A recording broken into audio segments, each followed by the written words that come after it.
খুলনা জেলার অসংখ্য ঘরবাড়ি, মাছের ঘের, বেড়িবাঁধ, গাছপালা সহ ব্যাপক ক্ষয়ক্ষতি হয়েছে।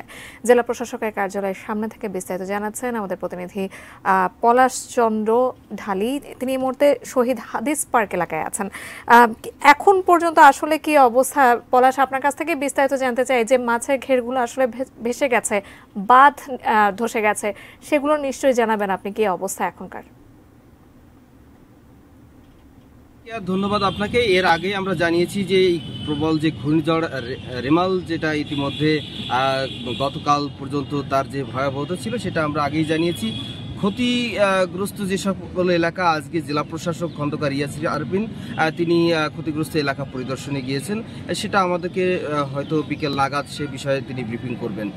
এখন পর্যন্ত আমাদের কাছে যে তথ্য দেওয়া হয়েছে সেখানে হচ্ছে খুলনার যে 68টি ইউনিয়ন, 2টি পৌরসভা এবং খুলনা সিটি কর্পোরেশনের 2টি ওয়ার্ড সহ মোট এই যে ক্ষতিগ্রস্ত এলাকা, সেখানে প্রায় 4,52,200 জন মানুষ সেখানে কিন্তু সরাসরি এই রেমালের কারণে ক্ষতিগ্রস্ত হয়েছে এবং 76,904টি বাড়িঘর ক্ষতিগ্রস্ত হয়েছে এবং তার ভিতরে পূর্ণ ক্ষতিগ্রস্ত যদি বলা হয় সে 20,762টি এবং আংশিক ক্ষতিগ্রস্ত হয়েছে 56,142টি বাড়িঘর। এটা আমরা আগেই জানিয়েছি।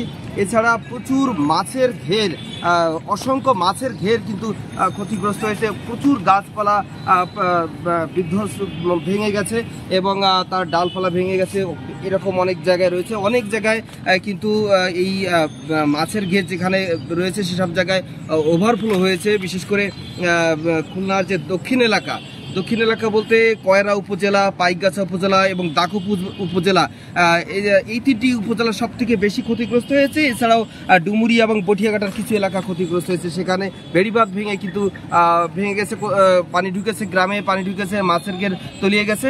এবার সেসব জায়গায় কিন্তু জেলা প্রশাসনের পক্ষ থেকে বিভিন্ন ধরনের যারা ক্ষতিগ্রস্ত তাদের ব্যবস্থা নেওয়া হচ্ছে। সেসব জায়গায় আজকে জেলা প্রশাসক পরিদর্শনের পরে হয়তো সেগুলো ব্যবস্থা নেবেন। এই ছিল আমার কাছে খুলনার হাদিস পার্ক থেকে খুলনায় যে রেমালের ক্ষতিগ্রস্ত যে তথ্য ছিল তার সর্বশেষ।